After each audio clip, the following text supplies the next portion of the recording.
men qasam ichib aytayotgan narsani ehtiyot qilib saqlab qolinglar. Birinchisi, banda qilgan ehson sadaqotlari bilan moli kamaymaydi. Men qasam ichib aytaman deyaptilar Payg'ambarimiz sollallohu alayhi vasallam. Qilgan ehsoniga sadaqasini berayotgan bo'lsa, bergan ehsoni kamayib qolmasligiga men qasam ichaman deyaptilar. E'tibor beringlar. Demak, oilaga, bola chaqaga, qavm qarindoshga inson hadiya ehson qilayotgan bo'lsa, meni pulim tugab qolyapti demasin, tugamaydi ekan.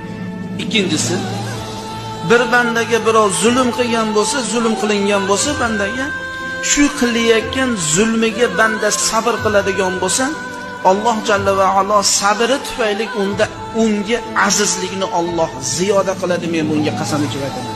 Birovga yomonlik qilyapti-da. Shu yomonligiga sabr qilyapti. Alloh ko'rib turibdi, Alloh bilib turibdi. Men haqligimni Alloh biladi.